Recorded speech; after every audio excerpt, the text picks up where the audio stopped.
हाय दोस्तों, फिर से आ गए हम एक नए कहानी के साथ। आज की कहानी है गधा और भेड़िया की।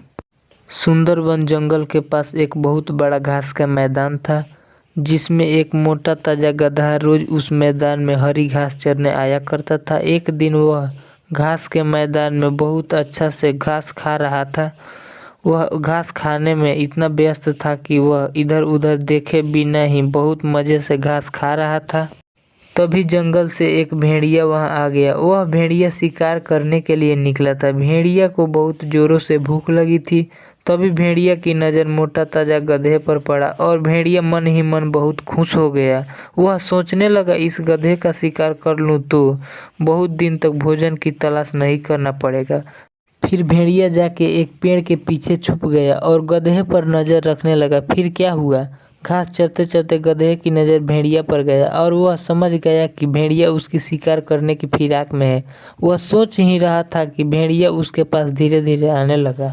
फिर जान बचाने के लिए गधे ने एक उपाय सोची और वह लंगड़ा कर चलने लगा जैसे कि उसके पैर में कांटा चुभा हो। उसे ऐसे लंगड़ाते देख भेड़िया ने पूछा, तुम ऐसे लंगड़ा कर क्यों चल रहे हो? गधे ने बोला, क्या बताऊं भेड़िया भाई, मेरे पैर में कांटा चुभ गया है, बड़ा दर्द हो रहा है, इसलिए यूं लंगड़ा कर चल रहा हूँ। क्या तुम मेरी कांटा निकाल दोगे? भेड़िया बोला, मैं?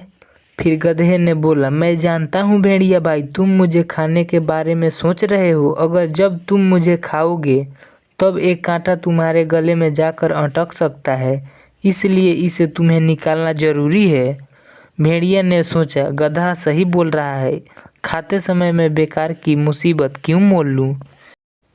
इसका कांटा निकाल ही देता हूँ, फिर इसे मारकर मजे से खाऊंगा। फिर भेड़िया ने बोला, जरा दिखाओ तो कांटा कहाँ चुभा है। गधे ने अपना पैर उठा दिया। भेड़िया उसके पैर के पास गया और कांटे को ढूंढने लगा। जब गधे ने देखा कि भेड़िया का ध्यान पूरी तरह से उसके पैर पे है, तो उसने एक जोरदार दो लत्ती मार दी। भेड़िया बहुत दूर जाकर गिर गया, उसका सिर चकरा गया और उसे दिन में तारे नजर आ गए। जब वो संभला उठा तो देखा कि गधा उसकी पकड़ से बहुत दूर भाग चुका है। वह इस तरह अपनी समझदारी से अपनी जान बचाई। भेड़िया सोचने लगा, जो काम मेरा नहीं बल्कि वैद्य का था, कांटा निकालने का काम, उसे निकालने के चक्कर में मैं दो लत्ती भी खाई और अपनी शिकार से हाथ भी धो बैठा।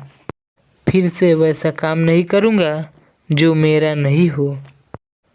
दोस्तों, इस कहानी से हमें यह सीख मिलती है, जो काम हमारा नहीं उसमें अपनी टांग ज़बरदस्ती नहीं अड़ानी चाहिए। वीडियो अच्छी लगी हो तो वीडियो को लाइक और चैनल को सब्सक्राइब जरूर करें और मिलते हैं नेक्स्ट वीडियो में।